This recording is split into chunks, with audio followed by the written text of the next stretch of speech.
appliquée comme il se doit. Or, la recrudescence de la violence et ainsi doit nous pousser à repenser nos politiques de sécurité. La paix et la sécurité sont menacées dans toute notre sous-région.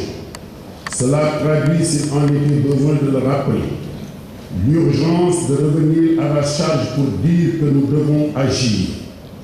Agir dans le sens de donner des solutions pratiques en lieu et place des déclarations. C'est pourquoi j'ai le plaisir, en dépit de l'immense tristesse que nous éprouvons, de me réjouir aux mesures énergiques prises à la suite de ces actes terroristes et par voie de conséquence, me féliciter des résultats déjà enregistrés dans la traque de leurs auteurs. C'est la preuve que le gouvernement ivoirien a mesuré toute l'ampleur de l'enjeu et reste plus que jamais déterminé, non pas seulement à combattre le terrorisme, mais surtout à le vaincre.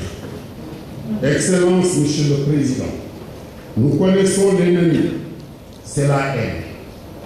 C'est cette même haine qui tue à Bamako, à Palmyre, à Bruxelles, à Paris, à Maïbouri, cette même haine qui a tué naguère à l'université de Gaïcha et à Ouagadougou.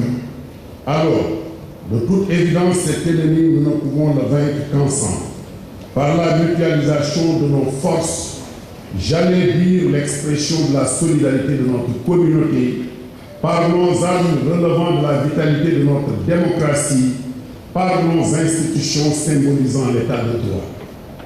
À cet égard et à titre illustratif, je salue la coopération avec le Mali qui a permis l'arrestation de suspects et incite les autres pays de la CEDEAO à faire de même.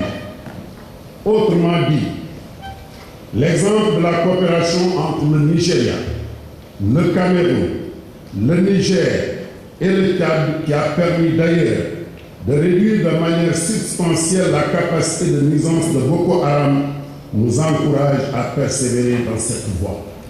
Excellence, Monsieur le Président, je me fais le plaisir et l'insigne honneur de rappeler avec persévérance les propos de son Excellence le Président Alassane Dramane Ouattara, propos tenus lors du sommet ordinaire des chefs d'État et de gouvernement du 27 février 2013 à Yamoussoukro. Je cite: « Le conflit au Mali nous enseigne l'urgence de bâtir une politique commune de défense fondée sur la mutualisation de nos ressources et sur l'exacte appréciation de l'évolution et de la mutation des menaces auxquelles nos États seront confrontés. C'est seul à ce prix que se poursuivra la construction de notre union. C'est à ce prix que nos peuples vivront dans la paix. » Fin de citation. Excellence, Monsieur le Président, Mesdames, Messieurs, comme vous avez certainement pu le percevoir, ces propos, j'allais dire prophétiques, se passent de commentaires en ce qu'ils matérialisent à suffisance la pertinence de l'analyse et la clarté de la vision de son auteur. Je veux nommer son Excellence le Président Alassane Dramane Ouattara, alors président en exercice de la CEDEAO. C'est d'ailleurs le lieu de saluer les avancées remarquables enregistrées durant ces dernières années, ces 2 années de présidence, et qui ont vu la CEDEAO gérer avec succès les crises politiques et sécuritaires survenues au Mali et en Guinée-Bissau, en dépit de leur complexité géopolitique et géostratégique. Excellence, Monsieur le Président, s'il est à considérer ce qui précède, nous devons sans embâche nous inscrire dans une nouvelle dynamique qui sera celle de l'unité, de la solidarité et de la politique commune à tous les égards. Donc une rupture s'impose autant que fait se peut pour adopter nos institutions au rythme de nos besoins.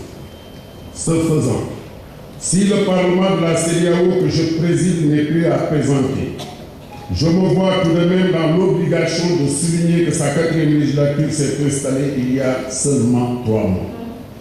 Et ce, en application du principe de la rotation qui fait que le Sénégal, à travers ma modeste personne, en assure à compter de ce moment la présidence pour les 4 prochaines années.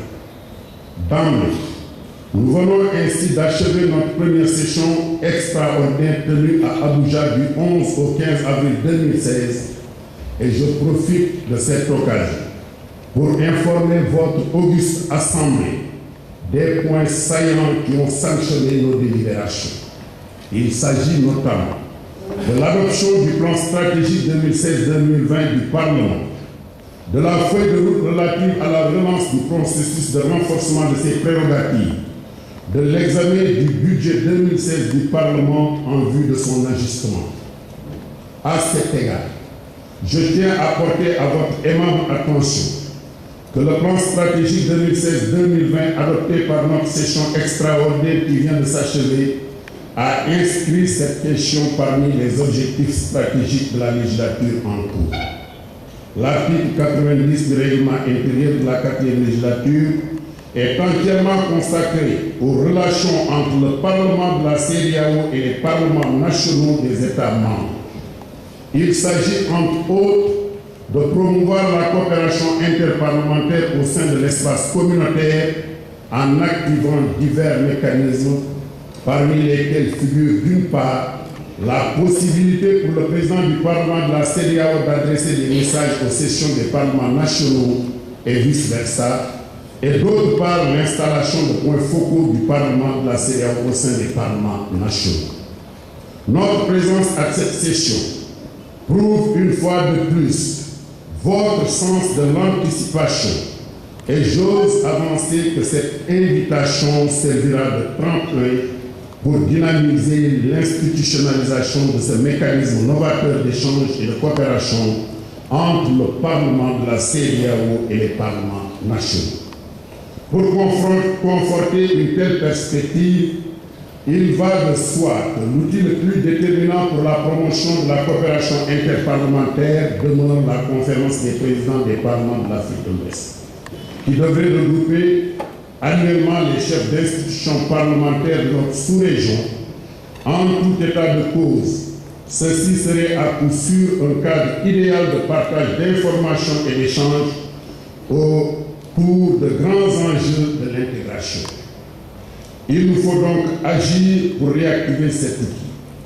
Dans ce sens, il est heureux de vous rappeler que le Parlement de la CEDEAO l'a déjà inscrit parmi ses activités prioritaires de l'année 2016 et sommes sûrs d'obtenir votre soutien. Excellence, Monsieur le Président, à propos du renforcement des prérogatives du Parlement de la CEDEAO, qui, selon les dispositions de l'article 4 alinéa 2 du protocole additionnel, notre institution devra passer progressivement du rôle consultatif à celui de codécision, puis législative dans des matières définies par la conférence. Ce qui est une volonté exprimée des chefs d'État et de gouvernement qui avaient déjà signé ce protocole additionnel. Beaucoup a été fait dans ce sens depuis la première législature et nous savons combien a été important l'apport des plus hautes autorités de la Côte d'Ivoire pour donner une impulsion nouvelle à ce processus. Comme je l'ai indiqué plus haut, la 4e législature entend lancer le processus et espère lever toutes les incompréhensions qui ont empêché l'adoption du projet d'acte additionnel lors du sommet d'Accra du 19 mai 2015. À ce niveau, je donne l'assurance que la démarche sera consensuelle et inclusive, tout en espérant le soutien de son Excellence le Président Alassane Dramane Ouattara, ainsi que celui du gouvernement et de l'Assemblée nationale de Côte d'Ivoire. Excellence, Monsieur le Président, Excellence, Messieurs les membres du gouvernement, à point nommé, cette tribune m'offre également l'occasion d'exprimer la gratitude de la communauté régionale à votre endroit pour avoir diligenté le pouvoir des sièges de la Côte d'Ivoire restés vacants pendant 2 législatures. En prenant cette décision, vous avez ainsi rendu justice aux citoyens ivoiriens de la CEDEAO et un immense service au Parlement communautaire, trop longtemps sevré de la très précieuse contribution des députés ivoiriens. Je rappelle qu'auparavant, j'avais même, à ma qualité de 3e vice-président de la 3e législature du Parlement de la CEDEAO, conduit une importante délégation à Yamoussoukro dans l'optique de négocier la venue des députés au Parlement. En nous adressant à vous, Excellence, Monsieur le Président Soro, nous voudrions témoigner en même temps du dévouement et de l'efficacité de nos collègues députés communautaires élus par votre auguste assemblée pour siéger au sein du Parlement de la CEDEAO. Et soit dit en passant, nous saluons le leadership de l'honorable Aminata Tounkara, deuxième vice-président, qui ne ménage aucun effort pour contribuer au rayonnement et à la stabilisation de notre institution avec ses collègues de la Côte d'Ivoire. Excellence, Monsieur le Président, en ma qualité de président, je ne saurais passer sous silence les forts messages que m'ont toujours inspiré votre parcours personnel et votre grandeur face aux différentes épreuves particulièrement difficiles que vous-même et votre peuple avez vécues au cours de ces 2 dernières décennies. La République de Côte d'Ivoire, havre de paix, a frôlé à maintes reprises des chaos avec le risque certain d'entraîner avec elle des États membres de la CEDEAO. C'est le lieu de le dire haut et fort que si l'apport de la communauté internationale a été déterminant dans le sauvetage du pays, il n'en demeure pas moins que le courage et l'abnégation de ses leaders politiques en ont constitué les facteurs décisifs. Parmi eux, un militant acharné de la démocratie, un apôtre de la paix et un panafricaniste avéré, je veux nommer son Excellence Guillaume Soro. Mes Excellences, Monsieur le Président, si de concert avec vous, nous avons réussi à surmonter ces obstacles, c'est certainement parce que nous partageons l'unique et même philosophie, celle affirmée et incarnée par le président Alassane Dramane Ouattara, qui, dans son célèbre discours au Forum sur la réconciliation nationale tenu le 13 novembre 2011, soutenait, je cite, l'action politique n'a de sens que si elle a pour finalité le bonheur des peuples. Fin de citation. Excellence, Monsieur le Président, Mesdames, Messieurs les députés, vous en conviendrez avec moi qu'une telle assertion, traduite en comportement politique, ne peut que conduire à la modération, à la modestie, à la tolérance, mais aussi à la détermination des valeurs qui vous ont motivé à parcourir villages et hameaux en Côte d'Ivoire afin de prêcher la paix et la réconciliation. Ce sont ces valeurs qui expliquent votre capacité constante à mettre les intérêts vitaux des populations de la sous-région, y compris des citoyens ivoiriens et burkinabés, au-dessus de toutes les autres considérations. Excellence, Monsieur le Président, c'est sur cette marque d'admiration et d'invitation à la persévérance que je voudrais conclure mes propos en vous invitant à venir faire une communication lors d'une de nos sessions ordinaires du Parlement de la CEDEAO. Nous fixerons en commun un accord pour trouver une date. Somme toute, Excellence, il ne saurait être question à ce niveau de tribune de finir mon allocution sans vous faire part des encouragements et du soutien de son Excellence le Président Macky Sall, Président de la République du Sénégal, présent en exercice de la CEDEAO, pour toutes les actions que la Côte d'Ivoire mène pour l'intégration et l'union des peuples de la communauté. Vive la CEDEAO pour que vivent nos peuples en paix et en sécurité. Vive la Côte d'Ivoire, vive le Sénégal. Je vous remercie. Thank you.